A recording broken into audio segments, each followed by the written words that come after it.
이번 2021년 우리 그 안의 진리교회 표어는 성령의 권능을 받으라입니다. 우리 새해에 성령의 권능을 받게 되시기를 축복합니다.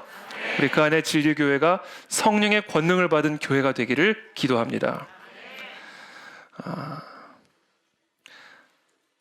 데오빌로요 1절부터입니다. 내가 먼저 쓴 글에는 무릇 예수께서 행하시며 가르치시기를 시작하신부터 그가 택하신 사도들에게 성령으로 명하시고 승천하신 날까지의 일을 기록하였노라. 여러분, 예수 그리스도의 모든 삶과 사역은 성령 하나님의 삶과 사역이었습니다. 예수 그리스도의 탄생부터 시작하여 사생애, 공생애, 그리고 죽음과 부활하신 이후 승천하시기까지 예수 그리스도의 전 생애와 사역은 곧 성령 하나님의 삶과 사역이었습니다. 오늘 이 본문에 데오빌로여 내가 먼저 쓴 글에는 무릇 예수께서 괄호 열고 성령으로 행하시며 가르치시기를 시작하신부터 그가 택하신 사도들에게 성령으로 명하시고 승천하신 날까지의 일을 기록하였노라. 그러니까 예수님이 이 땅에서 공생의 기간 동안 행하시고 가르치신 이 모든 일이 성령으로 말미암은 일이고 성령으로 행하신 일들이다라는 겁니다. 마태는 예수님께서 성령으로 잉태되셨다라고 말씀하십니다. 그 후 요단강에서 세례를 받으실 때에는 하나님의 성령이 비둘기처럼 예수님 위에 임하셨다라고 기록합니다. 또 그 후 주님께서는 성령의 이끌림을 받아 광야로 나가 40일 동안 줄이시면서 마귀에게 시험을 받으셨다라고 기록하고 있습니다. 그렇게 공생애를 시작하신 예수님께서는 성령의 능력으로 귀신을 쫓아내시고 병자들을 고쳐주셨습니다. 그리고 예수님은 십자가에서 죽으시고 죽으신 지 사흘 만에 죽으심을 이기고 다시 살아나셨습니다. 로마서 8장 11절에서 이렇게 기록합니다. 예수를 죽은 자 가운데서 살리신 이의 영이, 예수 그리스도의 그 죽은 몸을 다시 살리신 분이 누구시냐면 그리스도 안에서 역사하셨던 바로 하나님의 영 성령이셨다라는 겁니다. 그러니까 예수 그리스도의 삶은 성령으로 시작하셔서 성령으로 마치는 삶이었어요. 그리스도의 권능은 성령 하나님의 권능이었습니다. 무릇 예수께서 행하시며 가르치기를 시작하신부터 그가 택하신 사도들에게 명령하시고 승천하신 날까지의 모든 일들은 결국 그리스도 안에서 그리고 그리스도를 통해서 역사하신 성령 하나님의 일들이었습니다. 한마디로 예수 그리스도는 곧 성령 하나님이셨어요. 예수 그리스도는 곧 육신으로 오신 성령 하나님이셨습니다. 자, 그렇다면 예수 그리스도께서 이 땅에 오신 이유는 무엇일까요? 성령 하나님께서 예수 그리스도를 통해서 이루고자 하셨던 그 뜻은, 그 목적은 무엇이었을까요? 3절에서 계속해서 말씀하십니다. 그가 고난받으신 후에 또한 그들에게 확실한 많은 증거로 친히 살아계심을 나타내사 40일 동안 그들에게 보이시며 하나님 나라의 일을 말씀하시니라. 예수 그리스도의 죽음과 부활, 그것은 곧 이 세상을 지배하고 있는 사탄의 저주를 끝장내시고 이 땅에 하나님의 나라를 회복하신 사건이었습니다. 그것이 바로 성령 하나님께서 예수 그리스도 안에서 그리고 그리스도를 통해서 이 땅 가운데 행하신 일입니다. 사탄의 저주를 끝장내시고 이 땅에 하나님의 나라와 통치를 회복하신 바로 그 일이 성령 하나님께서 그리스도의 죽음과 부활의 역사를 통해서 우리 가운데 행하신 일이었다라는 겁니다. 그렇게 하심으로 말미암아 예수 그리스도를 믿는 모든 자들이 사탄의 통치로부터 건져냄을 받아 하나님의 통치로 옮겨짐을 받게 되는 사건, 바로 그 일을 성령 하나님께서 예수 그리스도의 죽음과 부활의 사건을 통해서 우리 가운데 행하셨다라는 겁니다. 골로새서 1장 13절에서 이렇게 말씀하십니다. 그가 우리를 흑암의 권세에서 건져내사 그의 사랑의 아들의 나라로 옮기셨으니 그 아들 안에서 우리가 속량 곧 죄사함을 얻었도다. 바로 이것이 성령 하나님께서 예수 그리스도를 통하여 이 땅 가운데 우리들 가운데 행하신 모든 일의 본질이었습니다. 사탄의 통치를 끝장내고 하나님의 통치를 시작하신 일, 그것이 성령 하나님이 그리스도의 죽음과 부활을 통해서 행하신 모든 일의 본질이었다라는 겁니다. 그래서 예수님께서 공생애를 시작하시면서 회당에 들어가셔서 성경 본문을 찾아 읽으시는데 다음과 같은 본문을 찾아서 읽으십니다. 그것이 누가복음 4장 18절에 이렇게 기록이 되어 있습니다. 주의 성령이 내게 임하셨으니 이는 가난한 자에게 복음을 전하게 하시려고 내게 기름을 부으시고, 자, 그 성령이 내 안에 임하셔서 그 성령이 무슨 일을 하기 시작하셨는가? 나를 보내사 포로된 자에게는 자유를 주시고 눈먼 자에게는 다시 보게 함을 전파하시고 눌린 자를 자유롭게 하시고 주의 은혜의 해를 전파하게 하려 하심이라. 바로 이것이 성령 하나님께서 그리스도를 통해서 우리 가운데 행하신 일의 본질이었습니다. 주의 은혜의 해를 전파하게 하려 하십니다. 주의 은혜의 해라는 게 뭘까요? 그거는 하나님의 은혜의 통치를 의미하는 겁니다. 은혜의 해, 하나님의 통치가 시작이 되었음을 의미하는 거예요. 이 세상의 통치자가, 우리들의 통치자가 사탄 마귀에게서 하나님에게로 바뀌어진 겁니다. 그 흑암과 사탄의 저주와 통치 아래 거하던 우리들을 건져내셔서 하나님의 통치 아래로 우리를 옮겨주신 거예요. 그 일을 성령 하나님께서 그리스도의 죽음과 부활을 통해서 성취하셨다라는 겁니다. 이와 같은 구원의 역사를 은유적으로, 메타포적으로 보여주고 있는 사건이 바로 출애굽 사건이에요. 출애굽기 2장 23절부터의 말씀을 한번 차근차근 살펴보겠습니다. 여러 해 후에 애굽 왕은 죽었고 이스라엘 자손은 고된 노동으로 말미암아 탄식하며 부르짖으니, 자, 바로의 압제하에서, 바로의 통치 아래에서 고된 노동으로 말미암아 탄식하여 부르짖는 이스라엘 백성들, 그 고된 노동으로 말미암아 부르짖는 소리가 하나님께 상달된지라. 하나님이 그들의 고통 소리를 들으시고 하나님이 아브라함과 이삭과 야곱에게 세운 그의 언약을 기억하사 하나님이 이스라엘 자손을 돌보셨고 하나님이 그들을 기억하셨더라. 자, 이 바로의 통치 아래서 신음하고 탄식하던 그 이스라엘 백성들은 바로 흑암과 사망의 사탄의 통치 아래서 탄식하며 신음하고 있는 저와 여러분들을 예표하고 있는 은유입니다. 그러면서 3장 10절에서, 출애굽기 3장 10절에서 하나님이 이렇게 말씀하십니다. 이제 내가 너를, 모세를 향하여 말씀하시는 겁니다. 이제 내가 너를 바로에게 보내어 너에게 내 백성 이스라엘 자손을, 그 흑암과 사망의 통치 아래서 신음하고 탄식하고 있는 나의 백성을 그 애굽에서 인도하여 바로의 통치로부터 구원하여 건져내어 내게 하리라. 출애굽기 3장 12절에 하나님이 이르시되 내가 반드시 너와 함께 있으리라, 모세에게 하시는 말씀이죠. 네가 그 백성을 그 애굽의 사탄의 흑암의 통치에서 인도하여 낸 후에 너희가 이 산에서 하나님의 나라와 통치 안에서 하나님을 예배하리니 이것이 내가 너를 보낸 증거니라.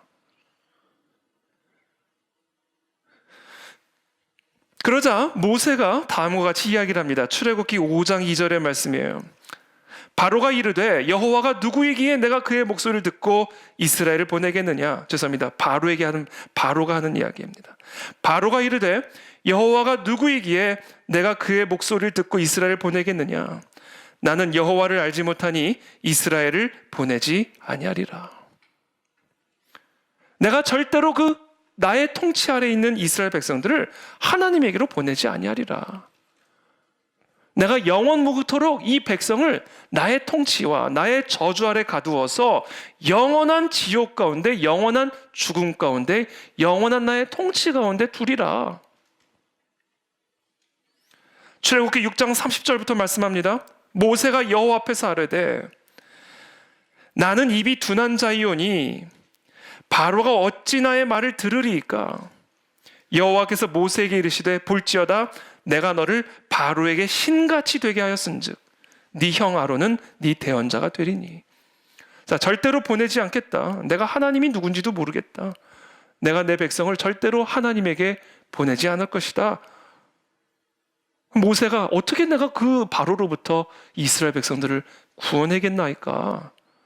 그때 하나님이 뭐라고 모세에게 말씀하시냐면 내가 너를 바로에게 신같이 되게 하여서 내 백성을 바로의 압제로부터 건져내어 구원하여 저 산에서 나를 예배하게 할 것이다. 여러분, 이 모세의 이 구원의 행동은요, 장차 사람으로 오실 하나님이 행하시게 될 신적 행위들을 예표하고 있는 겁니다. 그래서 하나님이 모세에게 내가 너를 바로에게 신 같은 존재로 만들어주겠다. 이 모세의 행동은, 모세의 구원의 행위들은 장차 사람으로 오실 하나님이 행하실 신적 구원의 행위들을 예표하고 있는 은유예요. 애굽에 바로에게 내린 그 10가지 재앙, 모세를 통하여 애굽의 바로에게, 이스라엘 백성들을 가두고 있는 바로에게 내린 이 10가지 재앙은 하나님께서 애굽의 신들을 심판하셔서 그 신들로부터 이스라엘 백성들을 건져내어 하나님의 통치 아래로 건져내시는 신적인 행위였습니다. 특별히 10번째 재앙에서 하나님은 애굽에 처음 난 모든 것을 치시죠. 죽이십니다. 그러나 이스라엘 자손에게는 개 한 마리조차 털끝조차 건드리지 않으셨어요. 그것을 통해서 여호와는 애굽 사람과 이스라엘 사이를 구별하는 줄을 이스라엘 백성들로 알게 하셨습니다. 그러면서 그렇게 하나님의 구원의 역사가 이스라엘 백성들 가운데 임하게 하기 위한 조건을 제시하십니다. 출애굽기 12장 1절부터의 말씀이에요. 여호와께서 애굽 땅에서 모세와 아론에게 일러 말씀하시되 이 달을 너희에게 달의 시작 곧 해의 첫 달이 되게 하고, 새해의 첫 달의 시작으로 만들라. 너희는 이스라엘을 온 회중에게 말하여 이르라. 이달 열흘에 너희 각자가 어린 양을 취할지니 각 가족대로 그 식구를 취하여 어린 양을 취하되. 12장 5절부터 너희 어린 양은 흠없고 일련된 수컷으로 하되 양이나 염소 중에서 취하고 이달 열 나흘까지 간직하였다가 해 질 때에 이스라엘 회중이 그 양을 잡고 그 피를 양을 먹을 집 좌우 문설주와 인방에 바르고. 이어서 말씀하십니다. 내가 애굽 땅을 칠 때에, 내가 애굽의 바로를 칠 때에 내가 그 모든 애굽의 신들을 쳐서 내 이스라엘 백성들을 건져낼 때에 그 피가 너희가 사는 집에 있어서 너희를 위하여 표적이 될지라. 내가 피를 볼 때 너희를 넘어가리니 재앙이 너희에게 내려 멸하지 아니하리라. 너희는 이 날을 기념하여 여호와의 절기를 삼아 영원한 규례로 대대로 지킬지니라. 그러므로 지금 이 6월절의 어린 양 사건은요, 당시 그냥 그 바로에서 이스라엘 백성들을 건져내기 위한 단편적인 조건이 아니었어요. 영원한 규례입니다. 영원한 규례. 하나님의 백성들을 사탄 마귀의 흑암의 통치로부터 건져내기 위한 하나님이 정하신 영원한 규례입니다. 그것을 지금 은유적으로 예표하고 있는 사건이 바로 이 출애굽 사건이에요. 출애굽기 12장 26절에 이렇게 계속해서 말씀하십니다. 이후에, 이 모든 일이 일어난 이후에 너희의 자녀가 묻기를 이 예식이 무슨 뜻이냐 하거든. 너희는 이르기를 이는 여호와의 유월절 제사라. 여호와께서 애굽 사람에게 재앙을 내리실 때에 애굽에 있는 이스라엘 자손의 집을 넘으사 우리의 집을 구원하셨느니라 하라 하며 백성이 머리 숙여 경배하니라. 여러분, 지금 이 유월절 이 사건은 애굽의 통치에서, 바로의 통치에서, 그 애굽의 신들의 통치에서부터 이 하나님의 백성, 이스라엘 백성들을 건져내어서 하나님의 땅으로 옮기신 그 사건의 중심에 유월절의 어린 양의 피가 있었습니다. 이것은 장차 유월절의 어린 양으로 오실 예수 그리스도의 십자가 사역을 예표하고 있는 사건이에요. 그 십자가의 피로 저와 여러분들을 죄와 사망의 사탄의 저주로부터 건져내어서, 사탄의 통치로부터 건져내어서 하나님의 통치로 옮겨주셨습니다. 마귀의 종노릇하면서 탄식과 신음 가운데 있던 백성들을 구원하여 하나님의 통치로 들어가게 하셨습니다. 우리는 그것을 구원이라고 부릅니다. 구원이란 무엇인가? 통치자의 변화예요. 우리를 다스리고 있는 통치자가 변화된 사건이 구원입니다. 나라가 변화된 거예요. 주권자가 변화된 겁니다. 애굽의 나라에서 하나님의 나라로 옮겨짐을 받은 거예요. 사탄의 나라에서 하나님의 나라로 건져냄을 받은 겁니다. 그래서 우리의 통치자가 달라진 거예요. 우리가 살아가는 나라가 달라져 버린 겁니다. 이게 구원을 받았다라는 것의 의미예요. 그 일을 성령 하나님께서 예수 그리스도를 통해서 행하셨다라는 겁니다.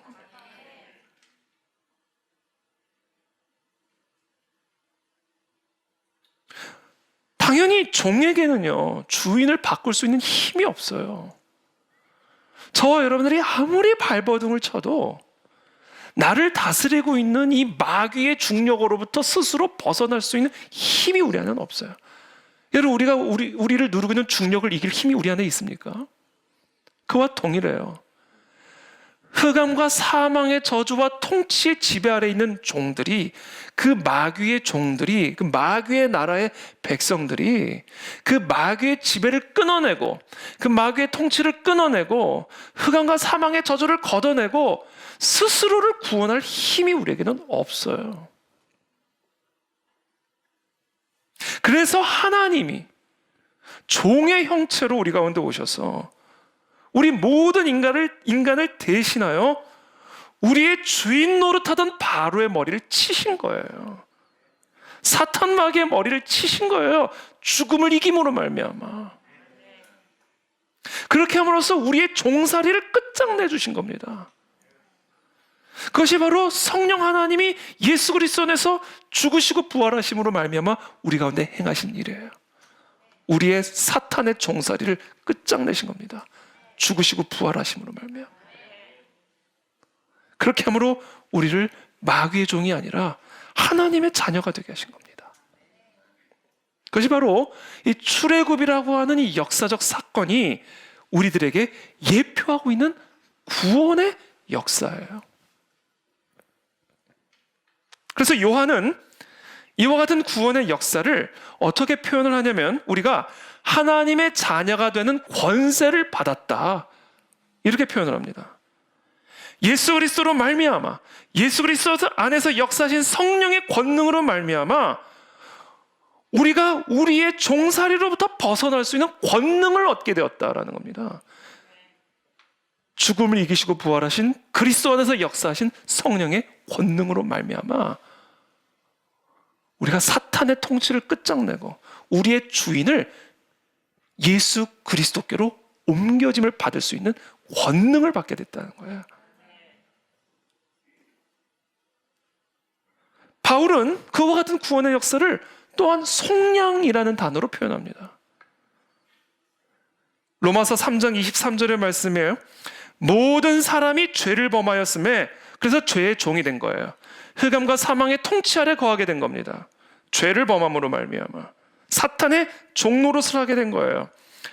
그래서 하나님의 영광에 이르지 못하더니, 하나님의 나라로 들어가지를 못하더니 종의 형체로 온 그리스도 예수 안에 있는 속량으로 말미암아 하나님의 은혜로 값없이 의롭다 하심을 받았느니라. 사탄의 통치로부터 건져냄을 받아 하나님의 나라로 들어가게 되었다는 거예요. 종의 형체로 오셨어. 죄의 종의 형체로 오셨어. 죄 가운데 죽임을 당하셨으나 그 죽음을 이기시고 부활함으로 말미암아 사탄의 머리를 쳐버리셨다라는 겁니다. 그래서 모든 그 그리스도를 영접하는 자들마다 그 사탄의 통치로부터 건져냄을 받아 하나님의 통치로 들어가게 하셨다. 그것을 사도 바울은 속량이라는 단어로 표현해요. 속량이라는 단어는 당시 로마 시대에 노예들을 해방시킬 때 썼던 단어입니다. 누군가가 그 노예 값을 지불해서 그 노예를 나의 노예로 삼지 않고 해방시켜 준 거예요. 그것을 우리는 속량이라고 이야기를 합니다. 예수 그리스도의 보혈의 피값으로 사탄의 통치 아래 사탄의 종노릇하던 우리들을 건져내어서 하나님의 자녀로 삼아주셨다.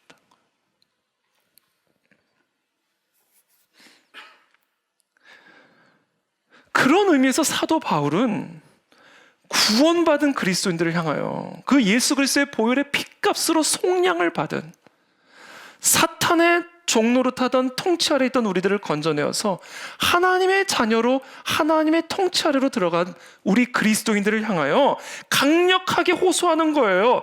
자, 그런 속량으로 말미암아 구원을 받은 자들이 어떻게 다시 죄의 종노릇으로 돌아갈 수가 있느냐?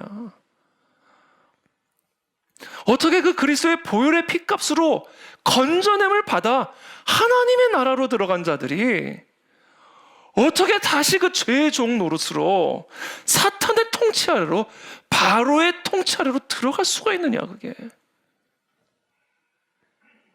어떻게 다시 그 옛 주인으로 우리를 탄식하게 만들었고 우리를 신음하게 만들었고 우리를 죄와 사망의 저주 아래 신음하게 만들었던 어떻게 그 바로의 통치 아래로 다시 들어갈 수가 있느냐? 도대체 그게 말이 되는 일이냐? 그래서 로마서 6장 15절에서 이 속량을 받은 그리스도인들을 향하여 이렇게 호소합니다. 그런 적 어찌하리요? 우리가 이제 법 아래 있지 아니하고 은혜 아래 있으니 죄를 지으리요? 그럴 수 없는 일이라. 그게 말이 되느냐? 너희 자신을 종으로 내주어 누구에게 순종하든지 그 순종함을 받는 자의 종이 되는 줄을 너희가 알지 못하느냐? 너희가 죄를 다시 지으면 그 죄의 종이 되어서 사탄의 통치 아래로 다시 끌려 들어가는 것을 너희가 알지 못하느냐? 혹은 죄의 종으로 사망에 이르고 혹은 순종의 종으로 의에 이르느니라. 하나님께 감사하리로다. 너희가 본래 죄의 종이더니 너희에게 전하여 준 바 교훈의 본을 마음으로 순종하여 죄로부터 사탄의 통치로부터 해방되어 하나님의 의의 종이 되어 하나님의 나라로 들어간 자들이다. 그런데 어찌 다시 바로의 통치 아래로 들어가고자 할 수 있느냐? 어떻게 다시 죄의 종이 되어 사탄의 종으로 다시 들어갈 수가 있느냐? 사도 베드로는 당시 유행하던 속담을 빌어서 지금 이 진리를 이렇게 표현합니다. 참된 속담에 이르기를 개가 그 토하였던 곳에 돌아가고 돼지가 씻었다가 더러운 구덩이에 도로 누웠다는 말이 그들에게 응하였도다. 이거 그리스도인들을 향한 말씀이에요. 그래서 이 본문에서 사도 베드로는 이야기를 합니다. 그리스도인들이 어쩌다가 이성이 없는 짐승과 같이 되었느냐? 어떻게 다시 바로의 통치 아래로 들어가 흑암과 사망의 저주 아래로 들어가 그들 밑에서 다시 살아갈 수가 있느냐? 출애굽 이후에 그 놀라운 하나님의 구원의 해방의 역사를 경험한 이스라엘 백성들이 광야에 물이 떨어지니까 우리 애굽으로 돌아가자 이야기합니다. 애굽으로 돌아가자. 그때가 차라리 좋았다. 하나님이 12정탐꾼을 통해서 약속의 땅을 보여주신 이후에 그 약속의 땅에 살던 네피림 거인들을 보고 돌아온 10명의 정탐꾼들은 우리 들어가면 죽는다. 우리 메뚜기다. 그러자 사람들이 탄식하면서 외칩니다. 애굽으로 돌아가자. 애굽으로 돌아가자. 그래서 그들이 결국 다 뭐예요? 약속의 땅을 코앞에 두고 들어가지 못했어요. 그리고 광야에서 40년 돌다가 죽습니다. 약속의 땅에 들어가지를 못해요. 구원의 약속을 받고도 구원의 약속을 누리지를 못하는, 결국 심판받아 멸망당하게 됩니다. 그래서 사도 베드로도 구원을 받아놓고 하나님의 나라로 옮겨짐을 받고 다시 돌아간 자는요, 이전보다 훨씬 더 상태가 심각해질 것이다.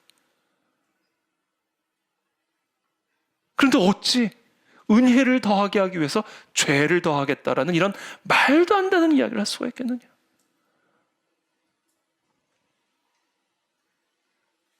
태초의 인간은 하나님을 거역하고 마귀에게 순종함으로 마귀의 종이 됐습니다. 그 결과 어떻게 됐어요? 사탄의 지배, 사망의 지배를 받게 됐어요. 고난, 빈곤, 질병, 사망, 슬픔, 무능함, 정욕, 음란, 탐욕, 미움, 분노, 절망, 상처. 그게 사탄의 지배 아래서 우리가 먹고 사는 열매들입니다. 우리가 죄의 종이 될 때, 죄의 노예가 될 때 그것들이 우리의 양식이 돼요. 그것들이 우리의 음료가 된다고요. 우리는 그것들을 먹고 마시는 삶이 된다는 겁니다.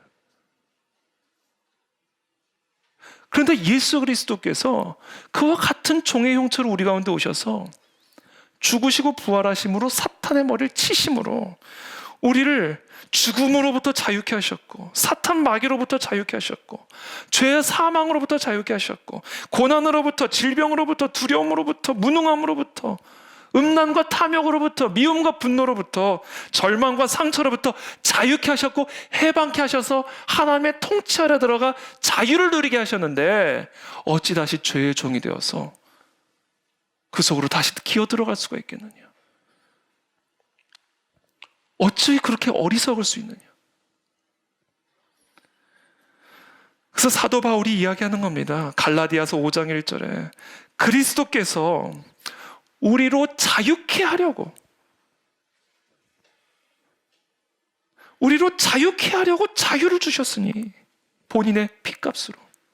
그러므로 굳세게 서서 다시는 이 죄의 종의 멍에, 사탄의 종의 멍에, 두려움과 절망과 빈곤과 고통의 멍에를 다시 짊어지는 그와 같은 어리석은 자들이 되지 마라. 굳세게 서서 죄의 종 노릇하기를 대적하라. 우리를 미혹하여 다시금 끌고 가려고 하는 사탄의 머리를 쳐라. 그것을 위해서 우리에게 반드시 필요한 게 있어요. 성령의 권능을 받아야 됩니다. 우리 안에는 여전히 옛 본성으로 돌아가고자 하는 타락한 본성을 가지고 있어요. 그것을 출애굽한 이스라엘 백성들이 우리에게 보여주는 거예요. 계속 돌아가자고요. 계속. 아니, 그 놀라운 하나님의 구원을 경험하고도 돌아가자는 거예요. 계속 애굽으로, 바로의 통치 아래로. 약속의 땅 말고 애굽으로 가자는 거예요. 이게 우리 안에 있는 그 타락한 본성을 보여주고 있는 겁니다.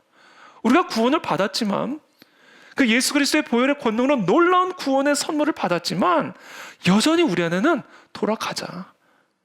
그 사탄의 통치 아래로 다시 들어가자.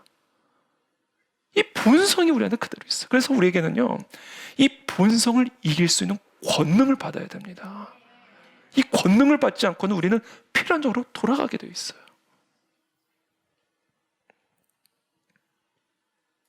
우리에게 주어진 자유를 지켜내기 위해서, 우리에게 주어진 이 하나님의 자녀의 권세를 지키고 누리기 위해서, 굳세게 서서 다시는 종의 멍에로 돌아가지 않기 위해서 우리는 반드시 성령의 권능을 받아야 됩니다.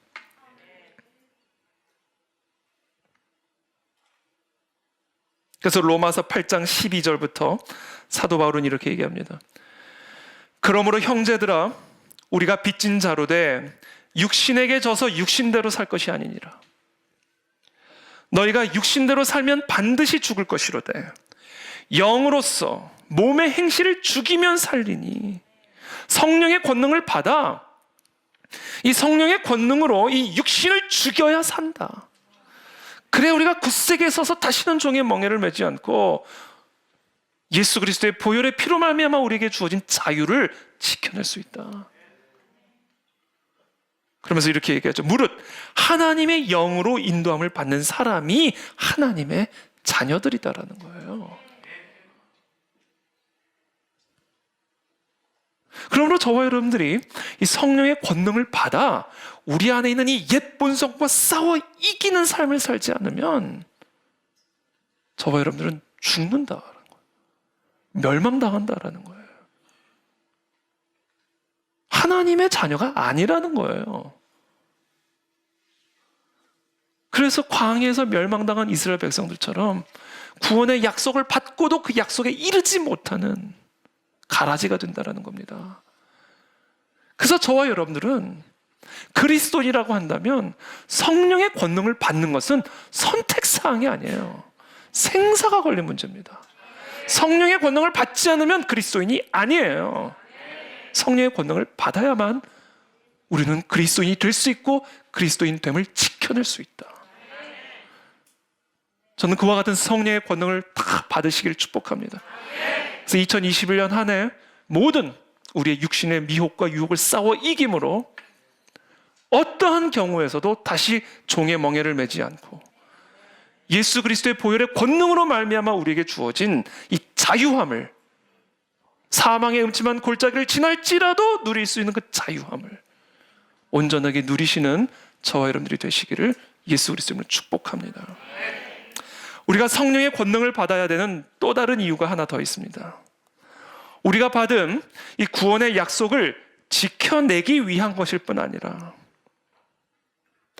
여전히 마귀의 종노릇하고 있는 다른 사람들을 마귀의 통치로부터 건져내서 하나님의 통치로 인도하기 위해서 우리는 성령의 권능을 받아야 됩니다. 우리의 가문을 건져내고 우리의 나라와 민족과 열방을 마귀의 통치로부터 건져내어 하나님의 통치 가운데로 들어가게 하기 위해서 우리는 반드시 성령의 권능을 받아야 됩니다. 그러나 제자들은 아버지께서 약속하신 이 선물을 오해했어요. 사도행전 1장 4절부터 7절까지의 말씀입니다. 사도와 함께 모이사 그들에게 분부하여 이르시되 예루살렘을 떠나지 말고 내게서 들은 바 아버지께서 약속하신 것을 기다리라. 요한은 물로 세례를 베풀었으나 너희는 몇 날이 못되어 성령으로 세례를 받으리라 하셨느니라. 그들이 모였을 때 예수께 여쭈어 이르되 주께서 이스라엘 나라를 회복하심이 이때니까 하니, 그러니까 제가 생각했을 때 예수님이 제자들과 함께 하시면서 정말 모든 일을 다 하셨어요. 그리고 정말로 놀라운 일들을 다 하셨습니다. 한 번도 경험해보지 못했고 들어보지도 못했고 본 적도 없는 일을 예수 그리스도와 함께 동행하면서 차고 넘치게 봤어요. 그런데도 불구하고 제자들의 마음에 부족함이 느껴지는 부분이 있었는데 예수님의 그 놀라운 사역에도 불구하고 예수님이 전혀 관심을 기울이지 않는 것처럼 느껴졌던 것들이 있는데, 그것이 하나 있는데 바로 그것이 이스라엘이라고 하는 정치적인 나라의 정치적 회복에 대한 것이었어요. 임금으로 삼으려고 하면 막 피해가시고, 이 제자들의 당시 이스라엘 백성들의 마음의 중심에 해결되지 않고 있었던, 마치 이 옆구리에 박힌 가시처럼 도무지 해결되지 않았다. 그래서 기적을 봐도 좋고 다 좋은데 여전히 뭔가 해결되지 않는, 죽은 자가 살아나는 것도 좋고 물 위를 걸어보는 것도 좋고 다 좋은데 그래도 여전히 해결되지 않는 이 이스라엘 백성들의 심령에 있었던 갈급함, 갈증, 해소되지 않았던 그 문제가 하나 있었는 게 뭐냐? 이스라엘이라고는 나라의 정치적 회복이 있었다는 거예요. 그러니까 예수님이 아버지께서 약속하신 성령을 너희가 받으리라 그러면서 이제 승천을 준비하고 계시잖아요. 그러니까 제자들 마음속에는 당연히 어떤 생각이 들었냐면, 이제 예수님이 이루지 못하신 또는 이루지 않으신 이스라엘이라고 하는 나라의 정치적 회복을 이제는 우리에게 맡기고 떠나시려나 보다. 이제 우리가 그 일을 마무리를 져야 되나 보다. 이제 비로소 끝까지 해결되지 않고 뽑히지 않았던 그 마지막 질문이 풀리는구나 라고 생각하거나 기대했던 것으로 보여요. 그러니까 예수님이 성령을 하나님 아버지께서 약속하신 대로 너에게 성령이 임하실 것이니 그것을 기다리라 라는 이 예수님의 말씀을 듣자마자 예수님께 여쭙는 거예요. 그러면 그때 비로소 이스라엘이라고 하는 나라가 정치적으로 회복이 되는 겁니까? 그것에 대한 예수님의 답변이에요. 7절의 말씀입니다. 이르시되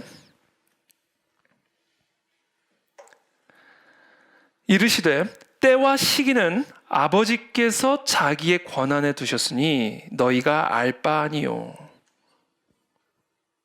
이게 얼마나 긴 빠지는 소리입니까?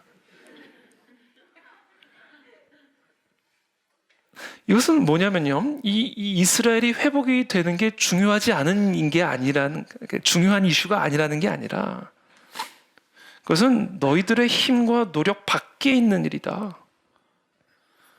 그러나 오직 하나님 아버지의 권한에 속한 문제다. 너희들이 노력으로 그때와 시기를 앞당길 수도 없고 늦출 수도 없다. 그것은 오직 역사의 주관자, 나라의 주권자 대신 하나님 아버지의 권한에 속한 문제다. 성령이 너희에게 임하시는 이유는 그것과는 상관이 없는 이슈다라고 얘기하시는 거예요. 성령이 너에게 임하시든 임하시지 않든 그것은 하나님의 주권에 속하셔서 하나님께서 알아서 행하실 문제다. 지금 내가 너에게 주는 이 성령의 약속은 이스라엘이라고 하는 이 나라의 정치적 회복과는 별개의 문제다. 그렇다면 너희들은 무엇을 해야 되는가? 8절이에요. 오직 성령이 너희에게 임하시면 그 성령의 권능을 받아 정치적 운동을 하라는 게 아니라, 이스라엘이라는 나라의 회복 운동을 하라는 게 아니라, 그것이 성령이 너희에게 임하시는 목적이 아니다라는 거예요. 그러면 성령이 우리들에게 임하시는 목적이 무엇인가? 성령을 하나님 아버지께서 너희들에게 약속하신 이유는 무엇인가? 너희가 권능을 받아서 예루살렘과 온 유대와 사마리아와 땅끝까지 이르러 뭐가 되라? 예수 그리스도의 증인이 되게 하기 위함이다. 이것이 성령 하나님의 목적이다.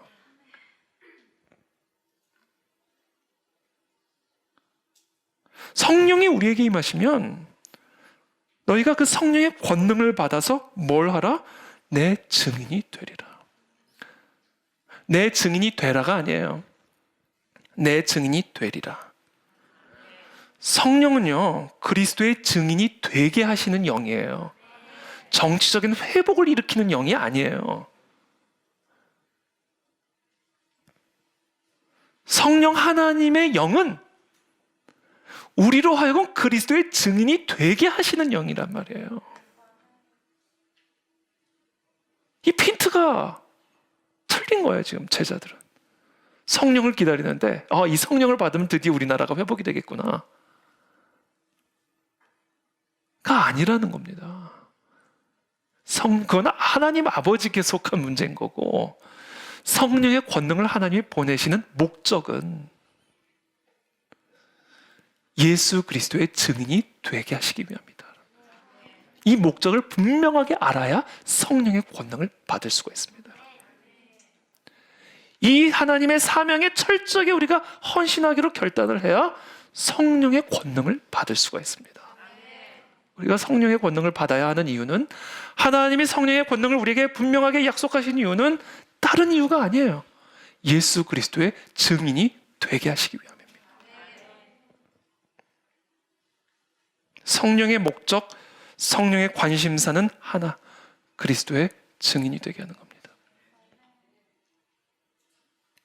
그리스도의 증인이 되어야 된다는 것은 무엇을 의미할까요? 그리스도께서 이 땅에 오셔서 이 세상을 위해서, 우리들을 위해서 행하신 일의 증인이 되어야 된다는 거예요. 그리스도 안에서 역사하셨던 동일한 성령의 권능으로 다른 사람들을 사탄의 통치로부터 구원하는 자가 되어야 된다는 것을 의미하는 거예요. 이 나라와 열방을 흑암과 사망의 저주로부터 건져내는 자가 되어야 된다는 것을 의미하는 겁니다. 그것이 성령 하나님께서 예수 그리스도 안에서 행하셨던 역사입니다. 그 역사를 하라는 겁니다, 우리 보고. 그것을 위해서 성령의 권능을 약속하고 계시는 거예요. 그러므로 저와 여러분들은 성령의 권능으로 건져냄을 받았다면 이제는 그 성령의 권능으로 건져내는 자가 되어야 됩니다. 이것이 그리스도의 증인이 되라. 성령의 권능으로 건져냄을 받았으면 이제는 그 권능으로 건져내는 자가 돼야 된다. 이게 성령을 약속하신 이유다. 그것이 성령의 권능이 행하시는 유일한 이유, 목적이다 얘기하시는 거예요. 우리가 받은 구원을 지키기 위해서일 뿐만 아니라 그 진리 가운데 행하기 위해서일 뿐만 아니라, 그래서 다시금 죄의 종, 사탄의 종노릇하지 않게 하기 위해서 성령의 권능을 받아 우리의 육신의 정욕을 이겨내야 할 뿐만 아니라, 더 나아가 여전히 그 죄의 통치와 죄의 종노릇하고 있는 자들을 구원해내기 위해서, 건져내기 위해서. 맞대잖아요. 역시 루하죠? 역시 루하. 비범해요.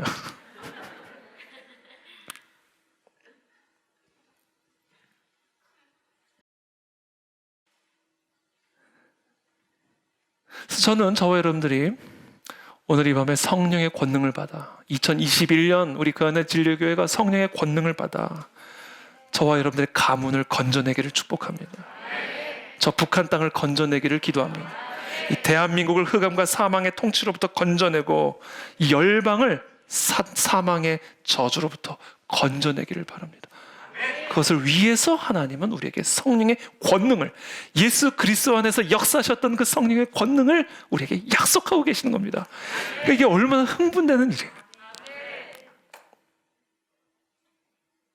그래서 여러분, 저와 여러분들이 그리스도를 아는 것만으로는 부족해요. 그리스도를 믿는 것만으로도 부족해요.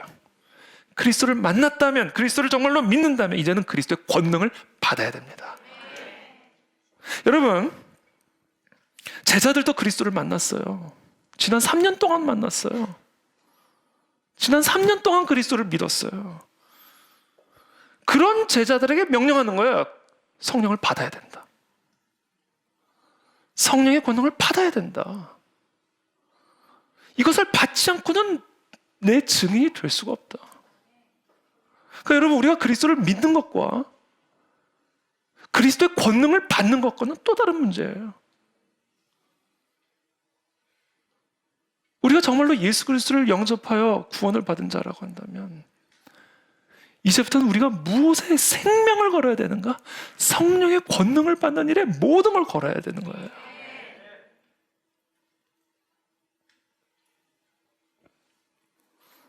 그래서 우리가 거듭난 그리스도인이 됐다라는 것과 그 거듭난 그리스도인이 성령의 권능을 받았다는 것은 완전히 다른 이야기다. 거듭난 그리스도인으로 여러분 만족할 수도 없고 만족해서도 안 돼요. 왜? 성령의 권능을 받지 않으면 그 거듭남이라는 게 어떻게 될지를 모르는 거예요, 여러분. 어떻게 될지. 이게 다 듣고 이해를 하고 있는 거예요. 아, 톤이 다르잖아요, 톤이. 저.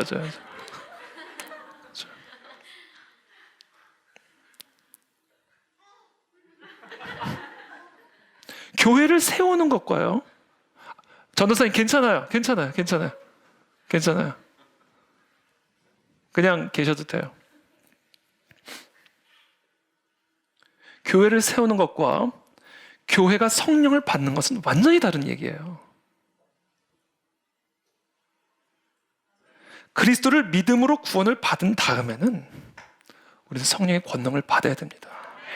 그리스도의 몸된 교회가 세워진 다음에는 그 교회가 성령의 권능을 받아야만 해요. 그것을 위해서 우리가 기다리고 기도하면서 아버지께서 분명히 약속하신 그 성령의 권능을 받도록 기도해야 된다. 그럼 우리 그 안에 즐겨 우리 모든 성도들은 한 사람도 예외 없이 성령의 권능을 날마다 사모하고 갈망하며 그 은혜의 보좌 앞으로 담대히 달려나가는 저와 여러분들이 다 되시기를 축복합니다. 그 안에 진리교회가 성령의 권능을 받은 교회가 되기를 축복합니다. 그때 우리는 그리스도의 증인이 될 것이며 그리스도 안에서 역사하셨던 그 동일한 성령의 권능으로 영혼을 구원하고 가문을 구원하고 나라와 열방을 구원하는 건져내는 하나님의 증인이 될 수 있다. 자, 그렇다면 우리가 이 성령의 권능을 받게 된다면 어떤 권능이 나타나는 것일까? 성령의 권능이란 어떤 권능일까? 몇 가지만 오늘 말씀드리고 이 권능이 우리 가운데 나타나게 되기를 축복합니다. 첫 번째, 성령의 권능이라는 건요, 1차적인 의미로는 어떤 사역을 위한 능력이 아니에요. 우리가 생각할 때 성령의 권능을 받으면 어떤 특별한 은사가 나타나서 무엇을 행하거나 어떤 역사가 나타나는 것을 생각을 하지만 성령의 권능이라고 하는 것은 것의 1차적인 의미는요, 우리 그리스도인들이 그리스도인으로 존재할 수 있는 능력이에요. 이미 설명드린 것처럼 그리스도인으로 살아갈 수 있는 능력입니다. 이게 성령의 권능의 1차적인 의미입니다. 성령의 권능을 받지 않고서는 우리가 그리스도인조차 될 수가 없어요. 그리스도인으로 살아갈 수조차 없어요. 왜냐하면 우리 안에는 여전히 역사는 육신의 정욕, 옛 본성이 있어서 끊임없이 우리를 사로잡아 저 육신의 통치, 사탄의 통치로 끌어가고 있기 때문에 성령의 권능을 받지 않고서는 그리스도인으로 살아갈 수조차가 없어요. 그러니까 우리가 성령의 권능을 받게 되면 어떤 권능이 나타나게 되어 있냐면요, 성령의 권능이란 이 하나님의 말씀을 읽고 깨닫게 하시는 능력일 뿐만 아니라 말씀대로 살아갈 수 있게 하는 능력이더라는 거예요. 이 하나님의 말씀대로 살아갈 수가 없다니까요. 우리는 여전히 육신의 정욕 때문에, 옛 본성 때문에. 근데 그 옛 본성을 이기고 하나님의 말씀대로 순종하며 살아가게 하는 권능이 성령의 권능의 1차적인 의미입니다. 순종케 하는 능력이에요. 여러분, 우리가 우리의 힘으로 순종 못해요. 성령의 권능을 받아야 순종을 할 수가 있습니다. 절대로 여러분들의 힘으로 순종하려고 하지 마세요. 성령의 권능을 구하십시오. 그러면 순종할 수 있는 능력을 받게 되는 거예요. 왜 이 순종의 능력이 그토록 중요한가? 순종의 능력이 마귀를 이기는 능력이 되기 때문에 그래요. 우리가 왜 마귀의 종이 됐어요? 불순종 때문에 그래요. 그러니까 우리가 성령의 권능을 받아 사탄의 머리를 치고 하나님의 말씀에 순종할 때 우리는 사탄을 이기는 권능을 갖게 되는 겁니다. 순종하는 것에 종이 됨을 너희가 알지 못하느냐? 사도 바울이 얘기했어요. 우리가 누구에게 순종하느냐가 우리에게 생명이 달린 문제입니다. 하나님의 말씀에 순종하지 않고 마귀를 이길 수 있는 법은 없습니다. 예수님이 광야에서 40일간 금식하며 마귀에게 시험을 당하실 때 무슨 능력으로 마귀를 이기셨어요? 말씀으로 이기셨어요. 말씀의 순종함으로. 마귀의 머리를 밟는 성령의 권능은 내 육신의 정욕을 이기고 하나님의 말씀에 순종할 때 나타나게 되는 겁니다. 그것을 가능하게 하는 권능이 성령의 권능이다. 그래서요, 성령의 권능의 가장 1차적인 의미, 성령의 권능을 받으면요 나타나는 가장 1차적인 변화, 사람이 바뀌어요. 사람이 바뀝니다. 왜? 하나님의 말씀을 따라갈 수 있는 힘을 받은 거예요. 육신의 노예 노릇하다가, 육신의 정욕 노릇하다가 사탄과 마귀의 통치 아래서 항상 절망과 눈물과 두려움과 아픔과 고난과 고통 속에 있다가 그 사탄의 통치로부터 벗어날 수 있도록 하나님의 말씀에 순종할 수 있는 권능을 받게 되니까 삶이 바뀌는 거죠. 눈빛이 바뀌고, 마음이 바뀌니까 얼굴이 바뀌고, 행위가 바뀌고, 어투가 바뀌고. 그래서 성령의 권능을 받게 될 때 나타나는 가장 1차적인 변화, 사람이 바뀌어요. 그래서 성령의 권능은요, 그래서 사람을 변화시키는 권능입니다. 나를 변화시키는 권능이에요. 사울이 바울 바뀌는 거 보십시오. 바울이 처음부터 설교자로 복음 전도자가 된 게 아니에요. 먼저 사울이 바울로 변한 다음에 이방인의 그릇이 되는 겁니다. 성령의 권능의 1차적인 의미는 사람을 변화시키는 권능입니다. 저는 2021년 저와 여러분들이 변화되기를 축복합니다. 성령의 권능을 받아 더욱 하나님의 진리를 따라 행하는, 진리대로 생각하고 진리대로 따라 삶으로 하나님의 통치 아래 거하는 우리의 삶이 변화되어지기를 축복합니다. 두 번째, 성령의 권능은 진리의 권능입니다. 말씀의 권능이에요. 성령이 오신 후에 베드로가 한 가장 첫 번째 일은요, 그들에게 나타난 이 성령의 강림 현상을 하나님의 말씀으로 설명하는 거였어. 성령의 영감으로 쓰여진 하나님의 말씀으로 지금 그 순간 그 자리에서 일어난 놀라운 성령의 강림 역사를 해석해 주는 일이었습니다. 그와 같은 베드로의 설교를 들은 사람들이 그 베드로의 설교를 듣고는 마음에 찔려 베드로와 다른 사도들에게 물어 이르되, 형제들아, 우리가 어찌할꼬 하거늘. 여러분, 성령의 권능은요, 말씀의 권능으로 나타납니다. 그리고 그 말씀의 권능이 우리 가운데 나타날 때는요, 어떤 식으로 나타나는지 아세요? 좌우의 날선 검과 같아서 영과 혼을 가르고 우리의 골수와 우리의 관절까지 찔러서 쪼개가지고 우리의 관절과 골수까지 스며들어가 있던 죄들을 찌르십니다. 그래서 성령의 권능이 나타나면 이 하나님의 말씀의 능력으로 말미암아 우리 안에 있는 죄악된 부패함들을 찔러 쪼개 회개에 이르게 하신다라는 겁니다. 저는 저와 여러분들의 심령에 하나님의 말씀이 임할 때마다 우리의 모든 죄를 찌르시는 회심의 역사가 일어나게 되기를 축복합니다. 이게 성령의 권능이 하시는 일이에요.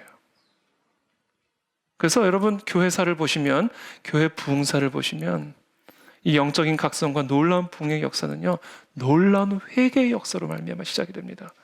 이것은 성령께서만 하실 수 있는 일이에요.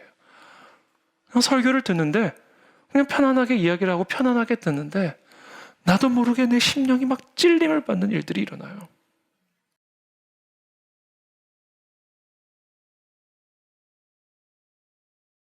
존 웨슬리는요, 그냥 우연히 들어간 한 교회에서 앉아서 어떤 분이 마틴 루터의 주석 서문을 읽는데 갑자기 마음에 찔림을 받아서 태어나서 처음 회심의 역사를 경험하게 됩니다.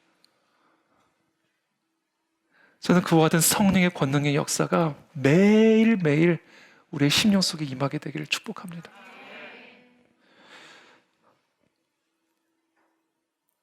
그리고 그날 3,000명이 회심을 하게 돼요.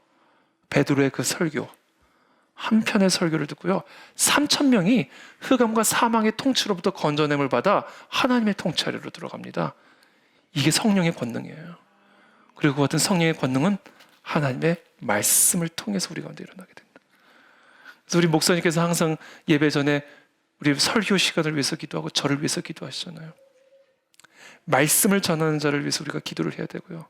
여러분들이 날마다 말씀 앞으로 나갈 때 성령 하나님께서 이 말씀으로 우리 가운데 찌르시고 회심케 하셔서 성령의 열매를 맺을 수 있도록 우리들이 항상 기도하고 간구해야 됩니다. 우리 그 안에 진리교회가 말씀이 살아있는 교회가 되기를 기도합니다. 그래서 성령의 권능이 나타나는 교회가 되기를 기도합니다. 그래서 날마다 회심의 역사들이 일어나게 되고 날마다 구원을 얻는 자의 수가 늘어나는, 말씀이 흥왕하는 그 안에 진리교회가 되기를 예수 그리스도 이름으로 축복합니다. 성령의 또 다른 권능이 있습니다. 성령의 권능이 임하게 되면요, 어떤 일이 일어나게 되냐면 연합이 이루어지기 시작합니다. 이 연합은요, 이건 성령의 역사로만 가능한 일입니다. 왜? 하나님의 영은 사랑이시거든요. 그래서 하나님의 영이 우리 가운데 임하시게 되면, 우리 모두가 하나님의 권능을 받게 되면 우리가 하나 되는 역사들이 일어나요. 하나 될 수 없는 자들이 하나 되는 역사들이 일어나게 됩니다. 오순절에 임한 성령의 권능은 언어 장벽의 붕괴로 일어납니다.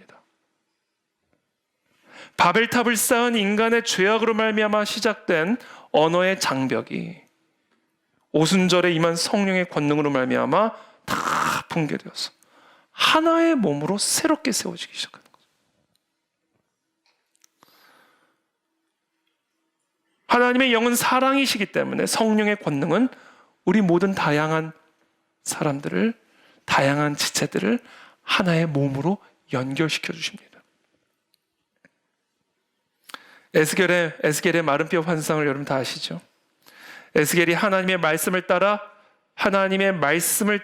태어나기 시작할 때 마른 뼈들이 다 갈기갈기 찢어져가지고 다 분리되어가지고, 거기에는 큰 뼈도 있고 통뼈도 있고 뭐 다양한 뼈도 있었겠지만 분리되어 있으면 마른 뼈인 거예요. 뭐 저 사람 이 사람 훌륭한 성도들은 있지만 분리되었으면 그냥 마른 뼈인 겁니다. 그냥 나 혼자 훌륭한 성도가 되어서 가지고는 여전히 몸으로 보면 불구예요. 불구.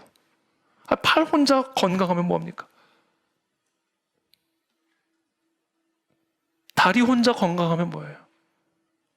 다른 몸이 하나가 되어 있어야지. 건강한 다리가 쭉 또 저기 떨어져 있으면 그게 뭐예요? 불구예요, 불구. 마른 뼈입니다, 마른 뼈. 그래서 에스겔의 마른 뼈 환상이 우리에게 보여주는 게 뭐예요? 하나님의 말씀을 따라 태어나기 시작할 때 마른 뼈가 서로 뭐가 되기 시작해요? 연결이 되기 시작합니다. 성령의 권능이 우리 가운데 임하게 되면요, 저와 여러분들이 연결이 되기 시작해요. 분리되었던 자들도 자석처럼 끌려 들어오기 시작합니다. 그러면서 그때 그 뼈에 힘줄이 생기고 살이 오르기 시작해요. 자, 분리되었던 뼈들이 서로 연결이 되기 시작하고, 연결이 되기 시작하자 그 위에 힘줄이 생겨나고 살이 오르고 그 위에 가죽이 덮여지기 시작해요. 그리고 그때 살아나서 서게 되는데 지극히 큰 하나님의 군대로 세워지게 되는 겁니다. 그렇게 될 때 우리가 마귀와 싸워서 건져낼 수 있는 권능을 갖게 되는 겁니다. 그렇지 않고 우리가 뿔뿔이 다 흩어져가지고 분리되어 있으면, 분열되어 있으면 우리는 절대로 그리스도의 증인되는 사명을 감당할 수가 없게 된다. 저는 우리 그 안에 진리교회가 하나가 되기를 원합니다. 생각도 다르고 모습도 다르고 모양도 다르고 다 다르지만, 그러나 그 성령의 권능이 우리 가운데 임하게 될 때 그것이 조화롭게 묘하게 조화를 이루면서 하나의 군대로 세워지게 되는 거예요. 그래서 여러분, 조금 나랑 다르다고 해도 우리가 용납하게 되기를 축복합니다. 조금 짜증이 나도, 왜 저를 보세요? 용납하게 되기를 축복합니다. 그때 우리는 하나로 세워지게 되는 거예요. 이게 인간의 힘으로는 안 된다. 성령의 권능을 받아야 된다. 저는 이 성령의 권능을 받아 우리 그 안에 지리게 순 조직마다 살아나게 되기를 축복합니다. 소외되는 자들이 없이 다 어떻게 해서든지 하나로 연결되어지는 연결의 역사들이 우리 가운데서 일어나게 되기를 기도합니다. 또 성령의 권능이 임하게 되면 나타나는 일이 있습니다. 초자연적인 은사들이 임해요. 방언이 터지고 환상이 보이고 때로는 예언을 하게 되고, 특별히 성령의 역사가 일어나게 될 때는 치유의 역사들이 일어나게 됩니다. 태문이 열리고 고질적인 질병들이 나음을 얻기 시작하고 놀라운 기적의 역사들이 일어나요. 사도들의 사역에서 큰 위기가 닥칠 때마다 성령 하나님께서는 초자연적인 역사들을 보여주십니다. 병자를 치유하고, 베드로 요한은 안진뱅이를 일으키잖아요. 그런데 우리가 기억해야 할 것은 이 성령 하나님께서 이 제자들을 통해서 또는 우리들을 통해서 병자들을 치유하는 일, 또는 이 초자연적인 능력을 발휘하는 일은 그 자체가 목적이 아니에요. 그것을 추구하면 안 돼요. 왜? 그게 목적이 아니에요. 목적은 그리스도의 증인이 되는 겁니다. 우리가 성령의 권능을 받아 예수 그리스도의 그 사명을, 사역을 증인이 되기 위해서 감당해 나갈 때 성령의 주권 아래서 안진뱅이도 일으키시고 눈먼 자도 눈을 뜨게 하시고, 지금 이 순간에도 초자연적인 성령의 권능을 우리 가운데서 행하시는 거예요.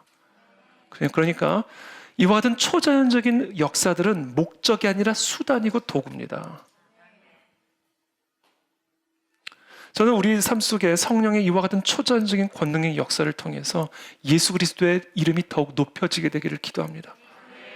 예수 그리스도를 부인하던 자들이 예수 그리스도를 영접하게 되는 일들이 일어나게 되기를 축복합니다.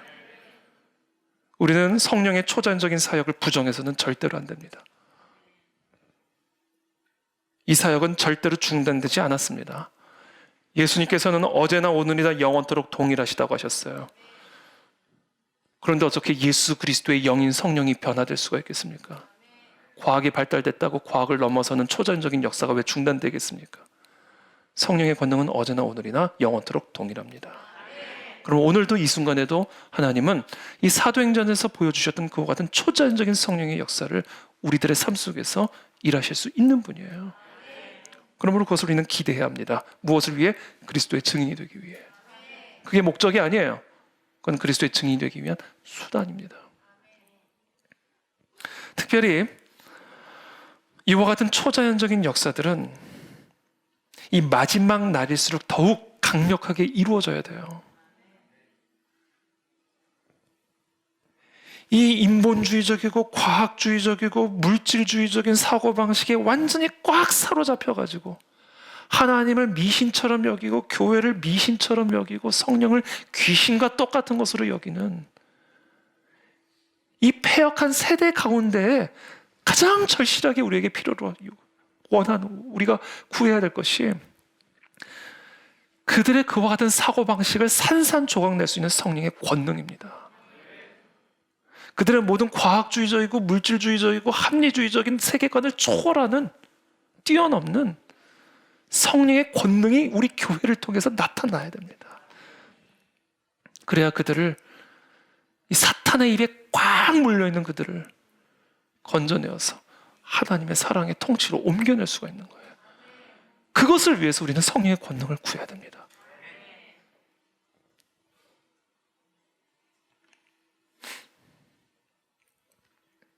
저는 또 그렇게 하실 것이라고 확신합니다.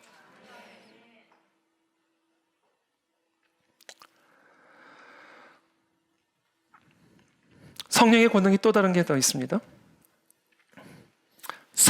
섭리적인 능력이에요. 성령의 권능은 우리의 삶 속에 하나님의 섭리를 행하십니다. 온 세상의 유대인들을 오순절에 다 불러 모아서 능력을 받게 하신 다음에는 예수의 증인으로 다 흩어지게 하심으로써 디아스포라를 일으키시죠. 이거 다 하나님의 섭리입니다. 다 불러 모았다가 성령을 받게 하신 다음에 다 흩어지게 하시는 거죠. 이게 다 성령 하나님이 예수 그리스도의 증인 되게 하시기 위해서 행하시는 하나님의 섭리예요. 빌립과 에디오피아 내시를 함께 불러서 광야 갈림길에서 만나게 하셨어요. 이거 성령의 섭리죠.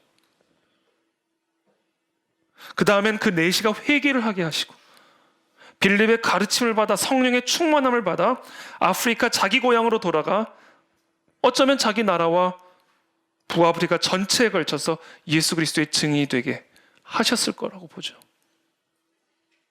얼마나 기이한 하나님의 섭리입니까? 베드로를 지붕에 올려보내서 거기서 놀라운 환상을 보게 하시고 마음의 깨우침을 받고 생각을 이제 넓혀요. 이젠 이방인들에게도 생각을 넓혀야 되겠구나. 왜 하나님이 깨끗하다 하신 걸 내가 더럽다 여기고 있지? 생각을 이렇게 깹니다. 베드로를 사로잡고 있더니 생각을 깨요. 지붕 위로 올려보내신 다음에 어떤 환상을 통해서. 그렇게 먼저 이 베드로의 생각을 깨셔서 넓히신 다음에 준비가 되니까 바로 그 시간에 성령 하나님께서 고넬료의 하인을 베드로의 집에 도착하게 하셔서 문을 두드리게 하십니다. 그리고는 베드로를 가이사랴로 데리고 가서 고넬료와의 만남을 이루게 하시고 그때 성령 하나님이 이방인들에게도 임하게 되는 것을 보게 되시고 그것을 통해서 본격적인 이방인 선교 사역들이 진행이 되기 시작하는 일들이 일어나게 되는 거죠. 베드로를 예정된 사형 집행 바로 전날 밤에 옥문을 열어서 그 잔인한 헤롯의 손에서 건져내시죠. 그리고는 그 하나님의 교회를 멸하려고 했던 초대교회 지도자들을 죽이려고 했던 바로 그 헤롯을 벌레에 물려서 죽게 만드십니다. 기이하기 짝이 없죠. 하만의 장대에 하만이 매달리죠. 이 놀라운 성령의 섭리의 역사입니다. 그래서 우리가 성령의 권능을 받게 되면요, 저와 여러분들의 삶에 그와 같은 섭리의 역사가 시작이 됩니다. 우리 그 안에 진리교회가 성령의 권능을 받은 교회가 되면 우리 교회 가운데 그와 같은 섭리의 역사가 시작이 됩니다.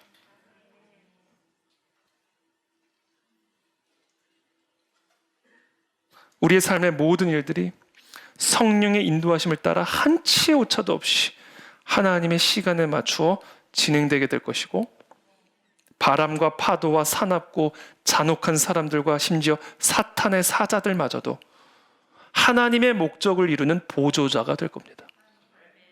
이게 바로 성령의 권능이에요. 마지막입니다. 성령의 권능. 성령의 권능은 교회를 다스리는 권능으로 나타나십니다. 성령은 교회의 지도자요 머리십니다. 성령께서는 초대교회 지도자들이었던 제자들을 통제하시고 이끄시고 인도하셨어요. 또한 초대교회에 합당치 않은 사람들은 들어오지 못하게 하셨고 세상의 접촉으로부터 교회를 지키시고 보존하셨습니다. 성령께서 아나니아와 삽비라를 처리하신 일이 얼마나 두렵습니까? 여러분, 교회의 주인은 성령님이십니다. 그래서 교회를 지키셔요. 교회를 더럽히는 일을 내버려 두지 않으십니다. 아나니아와 삽비라를 보십시오. 교회에 들어와야 할 자, 나가야 할 자를 성령께서 주관하십니다. 여러분, 우리 교회에 비밀스러운 사조직이 하나 있습니다. 담임 목사 변질 방지 위원회라고. 예, 비밀스러운 사조직이 있어요. 그 사조직의 1계명, 오늘 내가 은혜 받았다라는 사실을 목사님에겐 절대로 알게 하지 마라. 다양한 계명들이 있습니다. 여러분, 걱정 마세요. 변질방지위원회 위원장은 성령 하나님이십니다. 제가 변질되면 저 죽어요. 성령 하나님한테 혼납니다. 여러분 변질되면 성령님이 여러분을 절대로 가만히 안 두셔요. 교회는 성령 하나님의 몸이시기 때문에. 그 두려움이 우리 안에 있어야 돼요. 그 두려움이 우리 안에 있어야 됩니다. 그걸 아나니아와 삽비라의 사태가 우리에게 가르쳐주는 거예요. 더러우면 치셔요. 끊어내십니다. 교회를 해롭게 하면 쳐내십니다. 들어와야 할 자, 나가야 할 자 성령께서 관리하셔요. 이게 성령의 권능이 우리 교회 가운데 임하셨을 때 일어나는 일들이에요.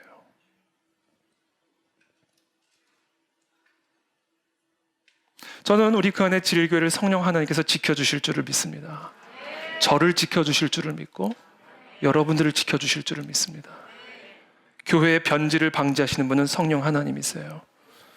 성령 하나님이 우리 교회를 세상에 의해서 변질되지 않도록 지켜주시고 보호하고 계십니다. 우리 모두가 이 성령 하나님을 충분히 인정하기 위해 노력할 때, 우리 교회의 주인이 성령 하나님이라는 사실을 깨닫고 성령 하나님을 두려워할 때, 그와 같은 교회는 언제나 영적으로, 수적으로, 영향력인 면에서 모든 방면에서 성장하고 흥왕하게 될 줄을 믿습니다.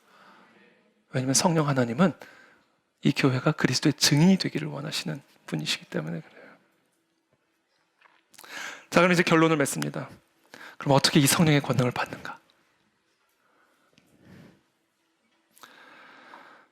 기도해야 됩니다. 기도.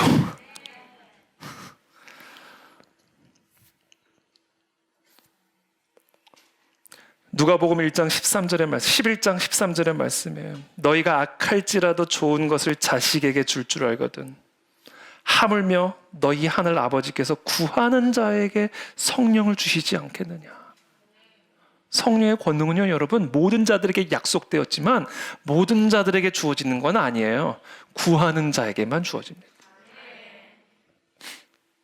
그래서 이 약속을 받은 당시 이 제자들과 예수의 어머니가 뭐를 했는지 기록하고 있죠. 사도행전 1장 14절에 여자들과 예수의 어머니 마리아와 예수의 아우들과 더불어 마음을 같이하여 오로지 기도에 힘쓰더라. 오로지예요, 오로지. 여러분, 너희가 성령의 권능을 받으리라. 이거는요, 성령의 능력을 받으리라. 이 말은요, 너희가 능력을 받게 될 거라는 이야기가 아니에요. 네게 임하시는 능력을 받으라가 아니에요. 네게 임하시는 성령의 능력을 받으라는 겁니다. 능력은요, 하나님, 성령 하나님에게 있는 거예요. 우리에게 임하는 건 능력이 아니에요. 성령님이 오시는 거예요. 능력은 성령 하나님의 것이에요. 그래서 우리가 능력을 컨트롤하거나 우리가 성령의 능력을 소유하는 게 아니에요. 그 능력은 성령의 소유예요. 우리에게 임하는 건 능력이 아니라 성령이에요. 그러므로 우리가 뭐만 하면 되는가? 그 성령 하나님의 임재만 구하면 되는 거예요. 그 하나님의 얼굴만을 구하면 되는 겁니다. 그러면 그 하나님의 임재가 우리 가운데 임하시는 거예요. 그 하나님의 임재가 임하시면 그 하나님에게 속한 권능이 나타나게 되는 겁니다. 그래서 저와 여러분들은 오늘 침묵 기도를 우리가 하면서 오늘 우리 송우영신 예배를 준비했잖아요. 평생 그거 하면 되는 거예요. 하나님의 얼굴을 구하는 겁니다. 우리의 예배 가운데 권능이 나타나도록, 설교 가운데, 찬양 가운데, 기도 가운데 성령께서 우리의 심령 속에서 일하실 수 있도록 그냥 우리는 그 하나님의 얼굴만을 구하면 되는 거예요.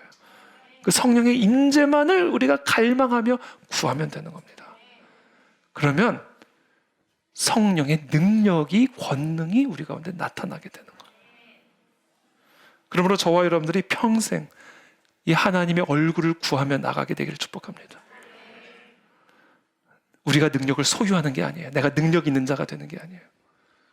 우리는 그냥 성령 하나님만을 갈망하고 그 성령 하나님만을 구할 때 그 성령 하나님에게 속한 권능이 우리 안에서 일하실 것입니다. 그것을 우리가 결단하는 이 밤이 되기를 축복합니다. 하나님, 내가 하나님의 얼굴만을 구할 때 성령 하나님께서 우리의 삶 속에서 우리들 가운데서 행하실 줄을 믿습니다. 그러므로 우리는 날마다 하나님의 얼굴을 구하는 일에 더욱 힘을 쓰게 도와주십시오. 그럴 때 우리의 가문이 건져냄을 받게 될 것이고 이 나라의 열방이 건져냄을 받게 될 것이고 우리의 삶에 하나님의 통치가 임하게 될 것이고 상상하지도 못했던 성령의 역사들이 우리의 가정과 기업과 교회와 나라와 열방 속에서 성령 하나님이 운행하시는 가운데 일어날 줄을 믿습니다. 오늘 시간 그 얼굴을 구하며 이 시간 나가기를 원합니다.